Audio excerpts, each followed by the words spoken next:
Hi guys, this is Raj Kaul. So this is my first podcast. I'm going to talk a whole lot of nonsense here at the moment. So just tell you about what I'm actually doing. So I'm starting a podcast of my musical journey, and also, mainly not. It's not about me. It's about other musicians that I know and love and worked with. And so that's what this podcast is going to be about. And so this first one, I've got a really special podcast, and it's because where I started my musical journey from. And so I don't know whether you can guess what's coming up now. It's probably going to be in the title anyway once I finish editing this. So I'm going to introduce the main man himself, Jus Ritz. So if you introduce yourself, Mr. Ritz. How's it going, Raj? All right. Yeah. Oh, good, bro. It's been so good, bro. We've been talking about this for a while, haven't we, to get a podcast? Yeah. Yeah. So yeah, tell everyone about yourself, who you are, what you do, where you're from, and yeah.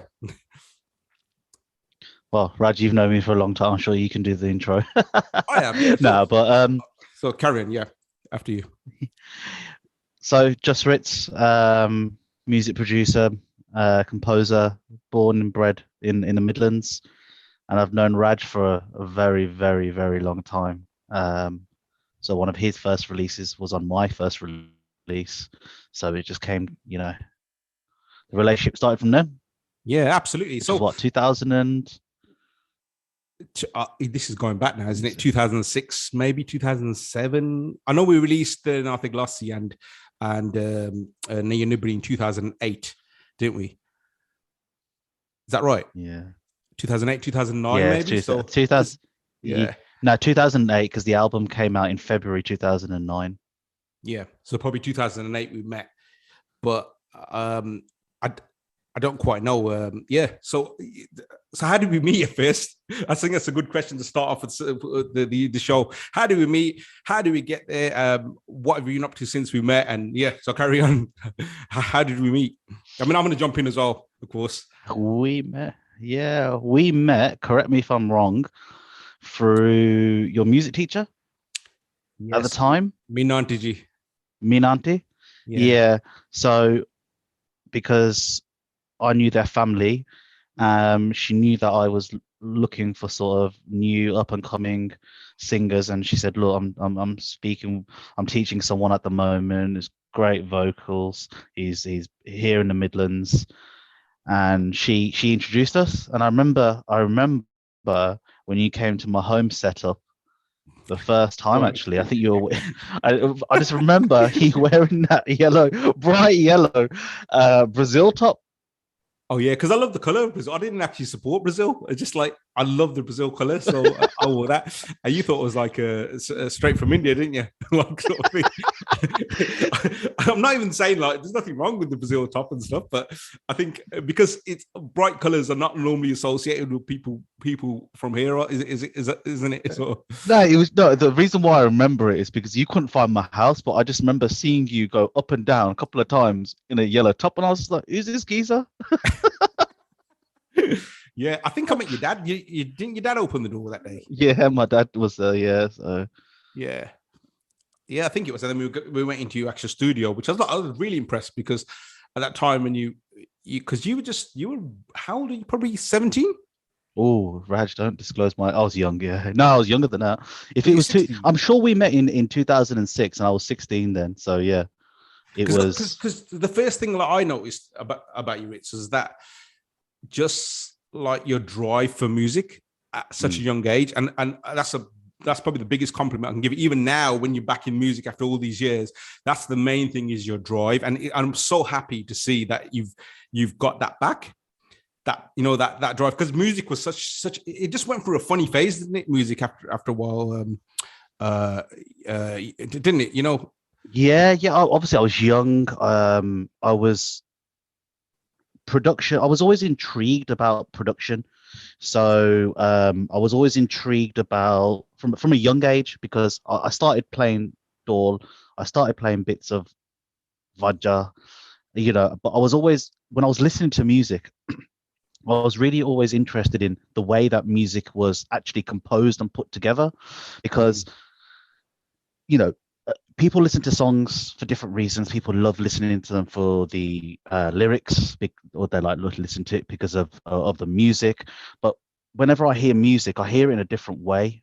I like to hear about the chords and when the progression happens with chords and the bass line and the way that it's composed. I was always really intrigued, and I still am now. So, it's interesting because that energy, I was a lot younger then. It was more of an attitude of just like, what have I got to lose? Which I didn't really know the business side of music. I was just interested in making music. And I think when we first met, I don't think I was even signed to a label then. No, you weren't with the DS at that time. I don't think I was. No, I think I was just working on music, and DAS happened after we recorded Now and Ebony. Really, I didn't know that. Yeah. Well, yeah, because we recorded Now and Ebony first, didn't we? Yeah, that was the first track we did. We recorded that first, and then we recorded Denard de Glace, because Denard de Glace wasn't even supposed to come out on that album. No. Do you remember? Because we had a project. Yeah, because you weren't fond of Denard de Glace first when you first heard it, were you? No, I wasn't. I wasn't fond of it, because I was more fond of Now and Ebony. Yeah. Because that's still my favorite track to this day. Now and Ebony is actually still my favorite track to this day out of all the songs we've done. It was, do you know what? It was so simplistic in terms of the way I produced it. And when I made my comeback this year, I was looking at all my old Cubase files, and I was just like, the beat was just so simple, but it flowed. And I think why I loved Now and Ebony more at the time was because I had a hand in the composition of the song as well with you. I remember. Whereas Denard de Glace was written, you already had the melody. All I had to do was produce it. Because I remember the thing you did first. Because remember, Now and Ebony was actually created off your beat and your little sample that you had. Do you remember? It was. You'd actually created the basis of that track, and based on that, that's when we started composing, didn't we? And then we started, let's do this sort of thing in your studio. Yeah, because and the thing is, the tempo of the song was a lot higher.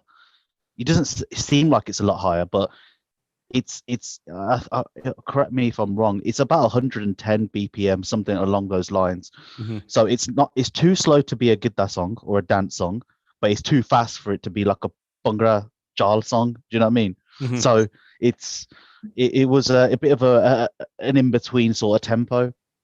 I love the groove of it. I still love that song. Yeah, it is great. It did well for us. It did really well for us. And because Denard de Glace wasn't even supposed to come out, because I don't know if I should be saying this, but obviously I got approached by a label who were putting together a compilation album, let's say, and they said, okay, well, work on a song. And I thought, okay, we recorded Denard de Glace, let's use that. I'm not going to use. Didn't have any plans to use it on my album at that time. And that compilation album never happened anyway. So the label heard it and they were like, this is the first song that you're going to release. So I was like, okay, I don't know if it's going to do, how it's going to do or anything, but what have I got to lose?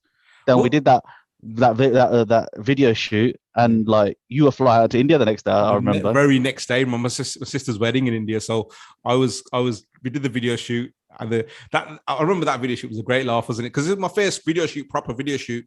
And it was for me as well. Yeah, for both of us. And it was like, you know what? Considering the type of videos that were out that time, that was like a pioneering video, wasn't it? Yeah, the video that Das Records pulled out was brilliant. And remember when Denard de Glace came out, there was no iTunes. No. There was no iTunes. I think that album sold quite a few copies hard because it was all CD. It was CD, wasn't it? So it did well. It did well for us. Denard de Glace put my name on the map, especially, and I think people still listen to that song now. Yeah. I still have requests when I'm at DJing at weddings for that same song. So it's amazing how things come about when they weren't supposed to come about. So it was sort of like fate. You know what I mean? Yeah, and I think the thing with sort of the whole at that time was when we released iTunes was just starting, wasn't it? It was just like I truly believe to this day, you know, if I reckon that track would have been even bigger, Ritz, than it was. It was massive. I actually reckon it would have been even bigger because if iTunes had come up, you know, because we were in a period where music was changing, wasn't it? It was going from hard sales to online, wasn't it? So we were neither here or there, were we? Sort of thing. No, it was right in the mix, I think. So I remember the first, because obviously iTunes has always been there in the mainstream Mm-hmm. and different genres, for example, but it was never in the Bhangra industry, and especially the UK Bhangra industry as well. So I think when the album released, iTunes wasn't about then either, because it was, like I said, it was hard copies, and I think it was following that. It was definitely the same year. It was definitely the same year. Yeah, it was. But look, it was a learning curve. We released when the UK scene was at its prime. Yeah. I'm talking every week there was a new banger coming out, and UK was on top when it comes to Bhangra music globally. The hub was the UK. So for us to get that much attention back then it was an accomplishment. And the other thing which I want to say, like, you know, I'm going to be a bit controversial here, right? So there's like, at that time, remember, a lot of people were ghost producing, were getting this stuff produced, but I've sat with you. So anyone who like, I can like listeners, I can vouch for this. I've sat with Ritz in the studio. I've seen him produce. I've seen him play the stuff in. He doesn't ghost produce. And like at that time, every single DJ, or most DJs were ghost. I don't want to mention names. I'm not thinking fair enough to do what they do, but it's more about you at the moment. You didn't ghost produce. You were do you know what I mean? Like a lot of people did. I didn't see the point in it because okay, so there's two sides to every story, and I've sat with people who they've had songs ghost produced. I've ghost produced for, as you know, for people as well, and I think the word ghost production is only used in the Bhangra industry. It's not used in any other industry because if you, for example, take the mainstream, right? Say DJ Khaled, for example, argument's sake, he will be the composer. He will be telling an engineer, I want it to sound like this. I want it to sound like that. This is how I want my claps. This is how I want my snare. This is how I want this, and that. So he's not touching anything. He's got an engineer there, but that's classed as production. But he still gets the credit for that. But I think here, I was always a producer first and a DJ. I've always said that. The only reason why I started DJing and doing weddings, was because I had to. Because in order for the record label to receive revenue from their investment was through me doing shows. And do I enjoy DJing? No, it's not. I wouldn't say I'm a DJ. I'm a music producer, but you have to do these things. And I think that there are. It's predominantly DJs that did get stuff ghost produced, and they did it for a reason. That they wanted to sort of boost their bookings and gain popularity through that, which is fine. Yeah, there's nothing wrong with it in itself. I'm not. I think there's nothing wrong with it itself, but I want to sort of focus more on that. You didn't do it. You produce it. Oh, apparently the whole world has produced my stuff over the years. Honestly, some of the comments man, the people have mentioned people that I've never even met. So it's just like, there's a difference. Like for example, Nin Mataru mixes and masters all my stuff. Yeah. So he's himself a great producer, and I've heard some of his stuff. Everyone's heard some of his stuff. Great. Yeah, he's very, very, very, very gifted, and he's but he uses the same program as I do. So for example, I do everything at home. All my production is based at home. I get things recorded in terms of mandolin or sarangi or whether it's dol or whatever it is, live instruments. It's all composed and or here, and then Nin will mix it down for me. I will roughly mix it, but I've always been a believer that a music producer shouldn't actually mix down and master their own songs. That's It's a just different me. art. It's a different art, isn't it? Mixing and It's a mastering is a different totally ear different as art. well. Yeah, I think it's a yeah, different ear, and the absolutely. amount of times that I get mixes back, and I'm not happy. I think my the song that's coming out on Friday, I had that mixed down 7, 8 times. I had it mastered 3 times because I Wow. just wasn't happy. Until I'm happy with something, I won't release it. So yeah, Ghost production wise, it was never an option for me, Raj, because Mm. what am I going to gain from that? Because for me, when we recorded Naya Nibini, when I produced it, and you sat with me for hours, half of the things I didn't know what I was doing. Mm. If I knew back then what I know now, things would be a whole different. They'll be completely different. But it's part of the journey, right? So I Absolutely. Yeah. think it's important to do that. Mm. No, it was great. And back to the videos as well. I think the Neo video was it in Bedford, I want Bedford? to say, Bedford, wasn't it? Yeah, yeah, yeah, it was in a green screen studio, wasn't it? yeah. That was really cool as well because there's an Neo video that it was like the effects that were used and the How vibe that was hot was it? How hot was it? I remember huge, it being so hot. huge. Do you know what happened? Let me tell you a story about that video, right? Something funny because that was my like second video. Was it that was that second? That was we did even though we recorded Nibney first. That was the second video done. So if you watch the video, right, there's bits in there. There's two things, and this is experience. Like the bits in there, I think the nerves kicked it, and I kept forgetting my words. You can probably you can probably see it in the video. I'm going to be honest, like to everyone listening, I kept forgetting the words. And the other thing was in there was if you look at me, I'm really rigid because the person who was directing it at that time, he said, "Look, stay within frame." And I had Yeah. that. I had that with my thing, so I'm like rigid. And if you look at certain bits, I'm really like stiff, and I wouldn't do that. Like if you look at the other videos, like say we did JD Varga and then another glass, we didn't have that limitation because it was green screen. So I was like really, really rigid and like, oh dear, have I got something wrong? And I kept forgetting my words and Yeah, bro, the most awkward one for me is when there was a scene in that video where the model had to slap me. Do you remember that? That was awkward.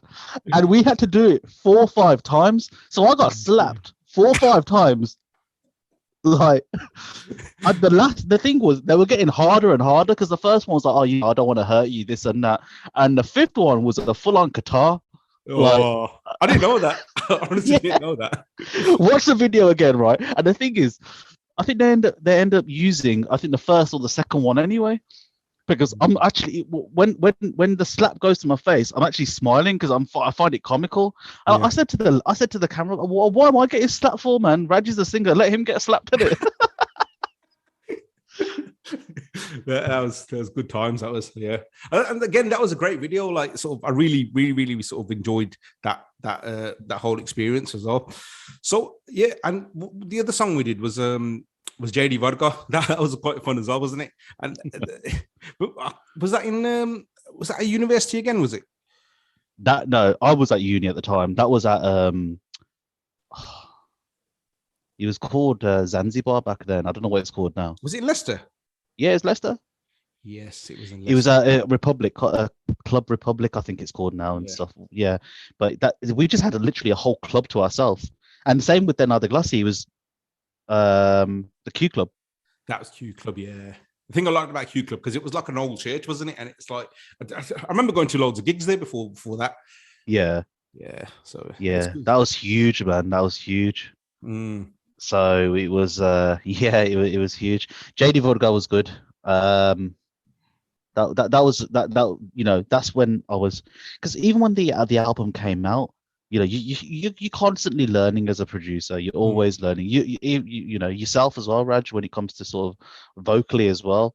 You know, you constantly keep evolving, and you think of new things that you wouldn't have thought of, and variations, etc. as well. So with JD Vodka, I enjoyed making all the songs. But with JD Varga, that was a bit special for me. That was, and I think because we had the success of Denna de Glacy in the first album and everything like that, you know, it was good. And I think with JD Varga, I was fortunate that I got booked to do the launch party. I did a couple in the UK, but I did one in Malaysia as well. Mm-hmm.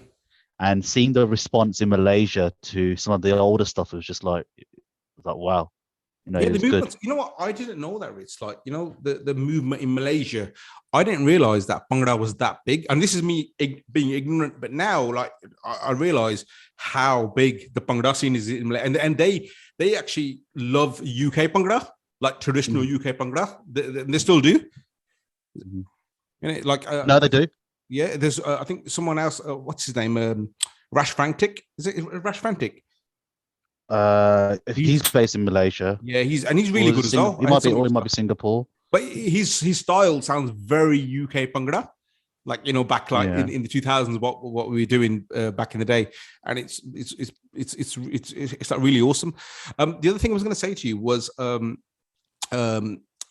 Brit Asia TV #1, 3 weeks. Yeah, that was massive. Yeah. I didn't realize, like, I thought, wow, because this is like our first single, and it's like, is this right? Should it be going to #1? I was like, I'm still like, okay, that was #1 3 weeks running. You know what? I think because how it worked then, it was the public that voted for it on the their Facebook pages at the time. So they voted for it. I started uni that Then Nadi Glassy came out. And I remember walking into Envy, Jags Climax was DJing, and he played Then Nadi Glassy. And like, it for me, that was just like, wow, like, I just started uni and this and that, freshers week, and it was good. And I think for Brit Asia did at the time their top 10 or top 20 or whatever it was, and they let the public vote for it. So it was, people said to me, oh, how much did that cost you then to get #1? I said, nothing, mate. Absolutely nothing. Wow. Because it was the people that voted for that song, and it was a big accomplishment. And it was good. Yeah, that was lovely about that, Lux, especially because we didn't actually have anything to do with it. It was what people wanted. Do you know what I mean? Yeah. And it changes. It's not a rigged chart. You don't pay to get #1. It was just that people wanted it, and that's what happened. So that's like really, really, and it's like every week I was like, because we were quite like, I was still a bit older than you, but I was like, we're #1 again, and that's when your interview came on there as well, didn't it? Remember in Brit Asia, you did the chart show. I'm pretty sure you did the chart show. Yeah, you did the chart show because you were #1. I think the second or third week you did the actual chart show. Yeah, I was nervous doing that, by the way. I remember because I was really nervous because it was my first ever TV interview. Mm-hmm. And I just remember just being nervous, and I was like, this, just relax. And then after that, I was all right because I did. I think Jazz Rao had a show as well on Brit Asia. I can't remember what it was called, but we did the interview for that. That was actually done on one of the restaurants on Star Road.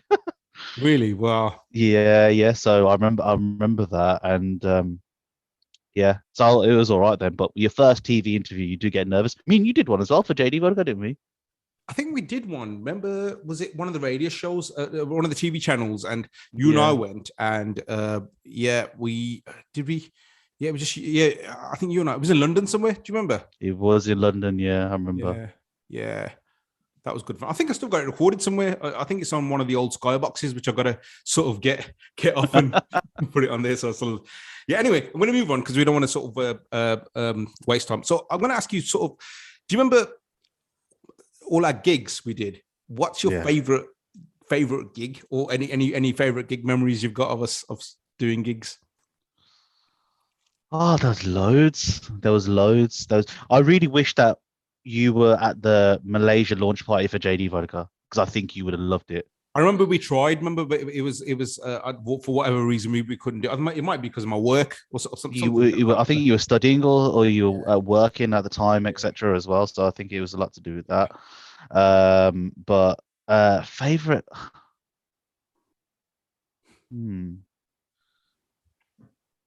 We've done too many. Do you remember the one where you, me, and Jazz?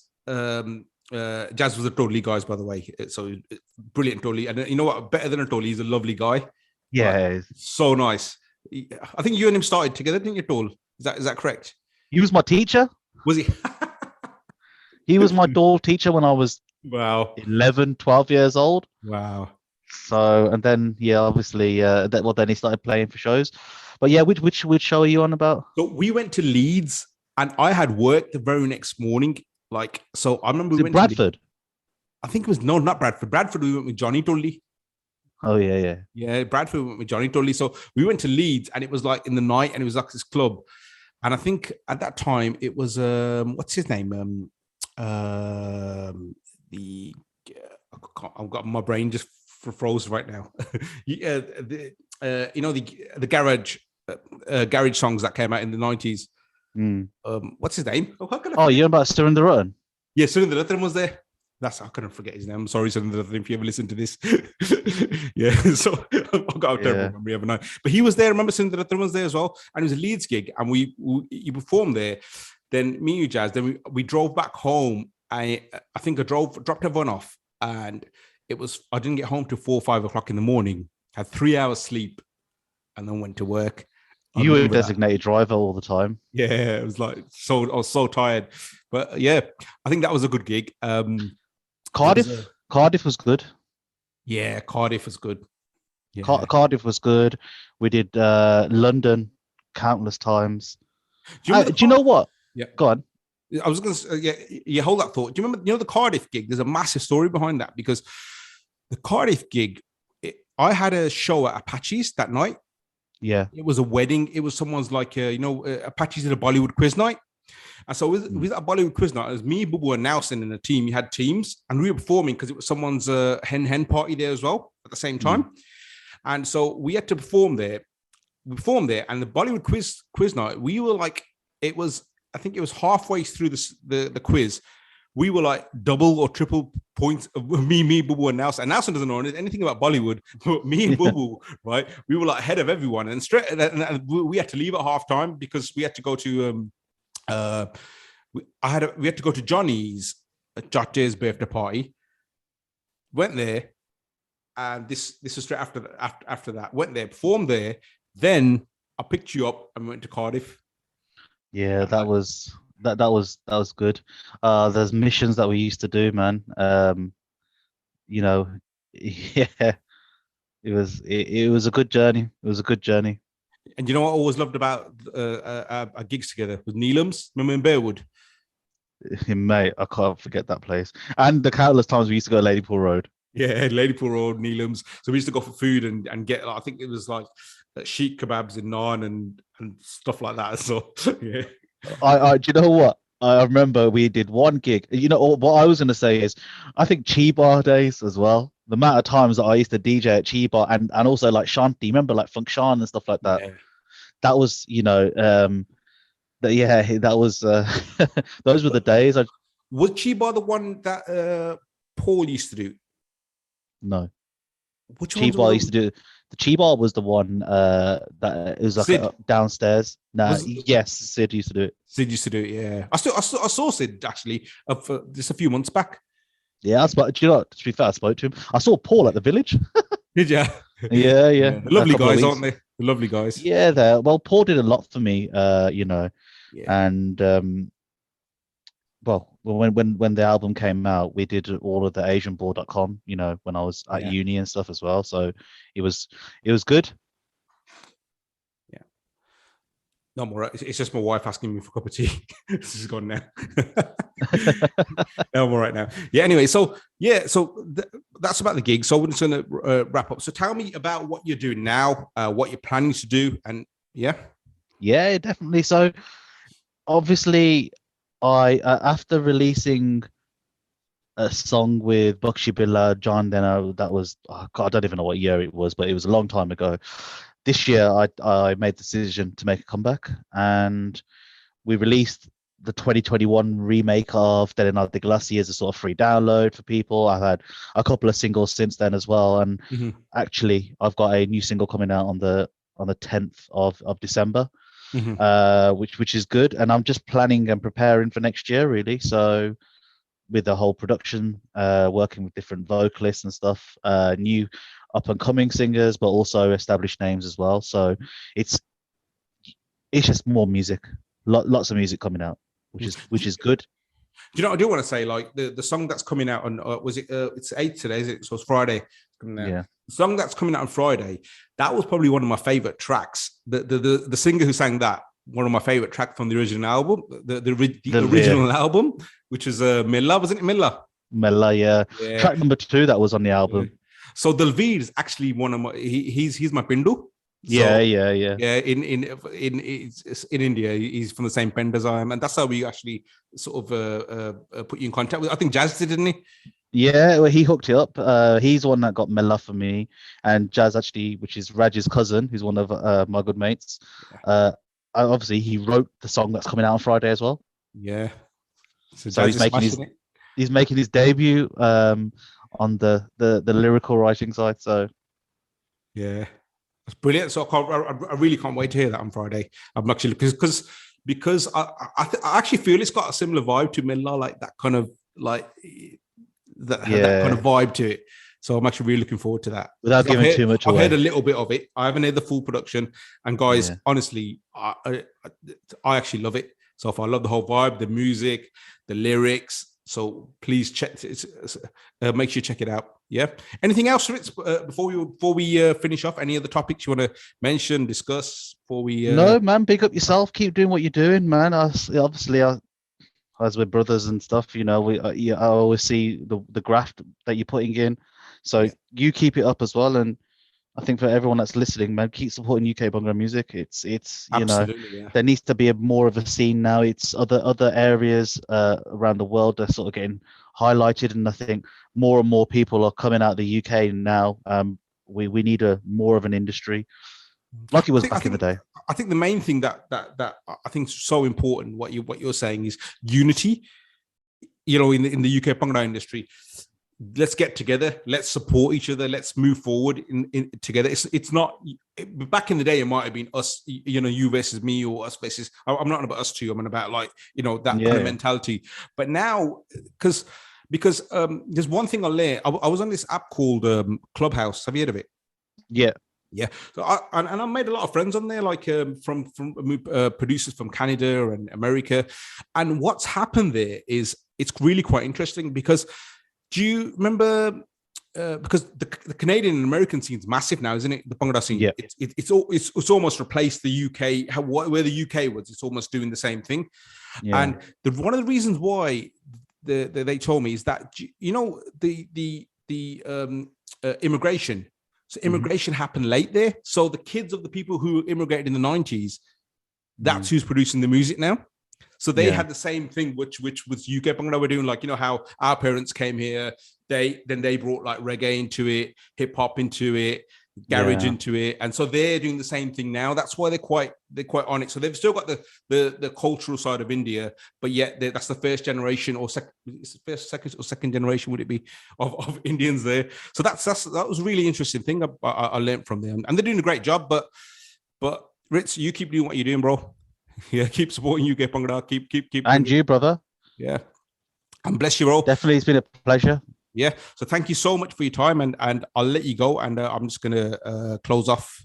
So guys, thank you so much for listening, and please support, share, like, and make sure you listen to Ritz's new single. Keep supporting us, because without you guys, honestly, this is the first show.